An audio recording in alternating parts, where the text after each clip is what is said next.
বিদ্যালয়ের দশম শ্রেণীর শিক্ষার্থী উপস্থিত হয়েছে।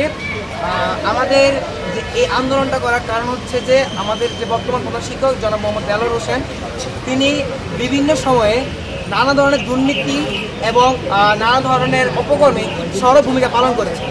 আমরা যার তীব্র বিরোধিতা করছি। যেমন কারণগুলো যদি বলতে চাই, তিনি আমাদের বিদ্যালয়টিকে সম্পূর্ণভাবে দলীয় কার্যালয় বানিয়ে ফেলছে। অর্থাৎ আমরা যখনই ওনার কাছে স্কুলের কোনো কিছুর জন্য যাইতাম, তখন আমরা দেখতাম যে হয়তো কোনো রাজনৈতিক সাথে বৈঠক করছে। দ্বিতীয়ত, উনি বিদ্যালয়ের একটি দলের এজেন্ট হিসেবে কাজ করছেন। যখনই কোনো স্কুলে অনুষ্ঠান হতো বা কোনো সমাবেশ হতো, সেই সমাবেশে উনি নিজে একদম সজোরে বলতেন জয় বাংলা জয় বঙ্গবন্ধু, যেটি একটি দলের স্লোগান।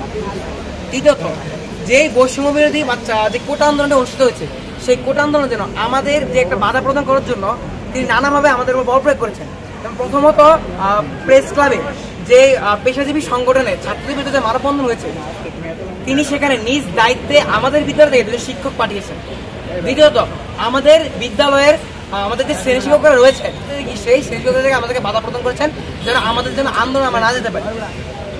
তৃতীয়ত, আমাদের বিদ্যালয়ে যে মাস্টার রোলের শিক্ষকরা রয়েছেন, সেই শিক্ষকদেরকে তিনি হচ্ছে যে তার নিজের ইচ্ছা মতো ছাঁটাই করে দিয়েছেন, যা বিদ্যালয়ের জন্য একটি অসম্মানজনক কাজ।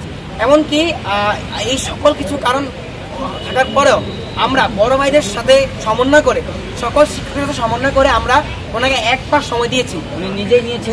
এই 1 মাস সময়ের মধ্যে উনি নিজ থেকে এসে আমাদেরকে বলেছে উনি নিজের বদলি অর্ডার নিজে করবেন। কিন্তু আজ 1 মাস শেষ হয়ে গেছে, উনি তার মধ্যে কোনো ধরনের তার এই কার্যক্রম দেখা নাই। তার মধ্যে উনি বিদ্যালয় থেকে সেপ্টেম্বরের 8 তারিখ থেকে সেপ্টেম্বর 12 তারিখ পর্যন্ত বিদ্যালয় থেকে ছুটি নিয়েছেন। কিন্তু আগস্টের 27 তারিখ থেকে তিনি বিদ্যালয়ে পলাতক। তিনি বিদ্যালয়ে আসেন না।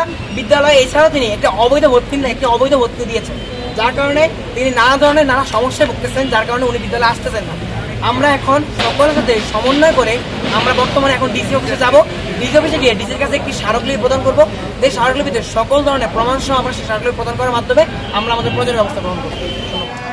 রক্ষা করো স্কুলের মাঠ, রক্ষা করো